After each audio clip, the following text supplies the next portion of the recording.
Bismillahirrahmanirrahim. Assalamualaikum warahmatullahi wabarakatuh.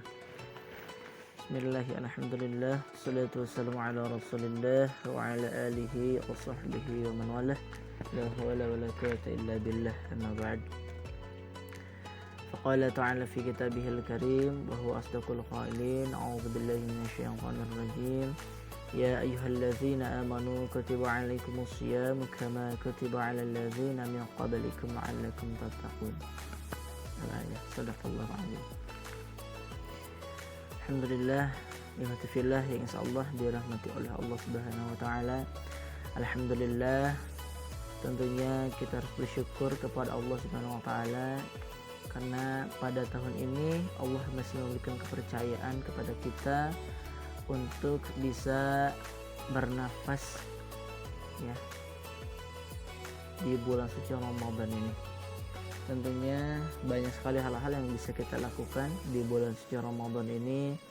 Salah satunya adalah dengan kita memperbanyak istighfar kepada Allah Subhanahu wa taala.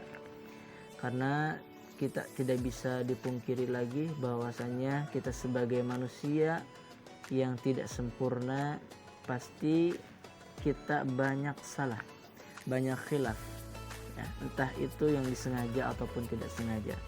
Maka di hari yang suci ini ya, marilah kita sama-sama untuk beristighfar kepada Allah Subhanahu wa taala, memohon ampun kepada Allah Subhanahu wa taala, entah itu di lisan ataupun di dalam hati. Banyak sekali keutamaan ketika kita beristighfar kepada Allah Subhanahu wa taala, selain daripada kita diampuni segala dosa-dosa yang telah kita lakukan di masa lampau. Namun di balik itu juga keutamaan istighfar tidak hanya demikian saja ya, tetapi ketika kita memperbanyak istighfar kepada Allah Subhanahu wa taala, kita juga akan dimudahkan dalam segala urusan.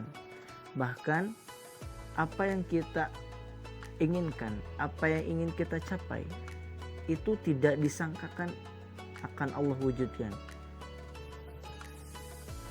Bagaimana di dalam suatu kisah, waktu itu ada penjual roti yang berkeinginan untuk bisa bertemu dengan Imam Ahmad, salah satu ulama besar pada kala itu, bahkan sampai sekarang.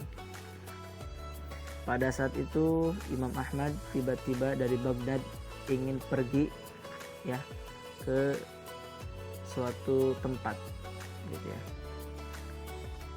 Ketika beliau sedang di perjalanan, kemudian masuk waktu Isya. Di dalam waktu Isya tersebut beliau melaksanakan sholat, kemudian setelah melaksanakan sholat beliau ingin beristirahat di masjid tersebut. Namun marbot yang ada di masjid tersebut tidak mengizinkan untuk Imam Ahmad bisa beristirahat di tempat tersebut. Kemudian beliau keluar karena diusir ketika di dalam, kemudian ketika di luar ingin beristirahat, namun marbotnya kembali itu mengusir. Entah itu di dalam ataupun di luar tidak boleh. Dan pada saat itu ada seorang penjual roti yang sedang membuat adonan di rumah kecil ya. Kemudian penjual roti tersebut itu langsung keluar dan mengajak ulama tersebut untuk bisa menginap di rumahnya. Namun ketika di rumahnya, Imam Ahmad melihat bahwasanya penjual roti tersebut sambil membuat adonan sambil beristighfar. Kemudian bertanya, "Wahai fulan, sejak kapan kamu melakukan hal ini?" "Sudah 30 tahun yang lalu." "Kenapa kamu melakukan hal ini?" Ya, mengucapkan istighfar, senantiasa mendawamkannya.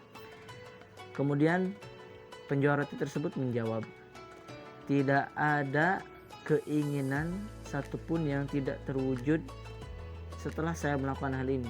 Hanya satu yang sampai hari ini belum terwujud." Kemudian Imam Ahmad bertanya kembali, "Apakah hal tersebut?" Dan penjual roti menjawab bahwa saya ingin bertemu dengan Imam Ahmad. Bagaimana terkejutnya Imam Ahmad ketika mendengar jawaban tersebut, dan dia langsung takbir kepada Allah Subhanahu wa taala.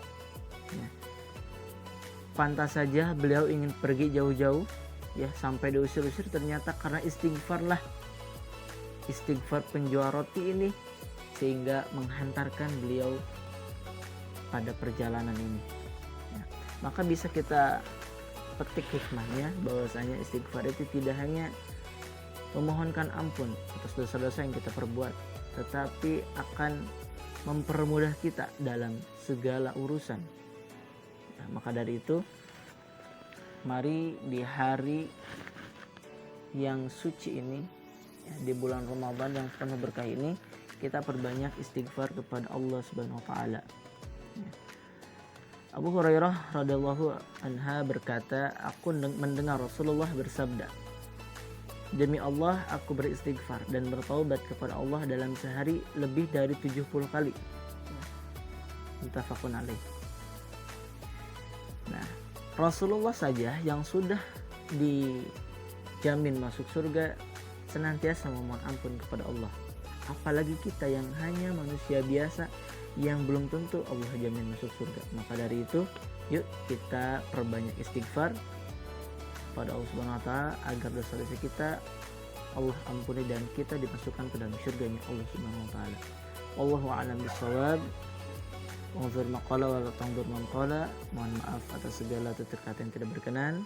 Mudah-mudahan bermanfaat untuk kita sama-sama saling sharing. Billahi fi sabilillah. Assalamualaikum warahmatullahi wabarakatuh.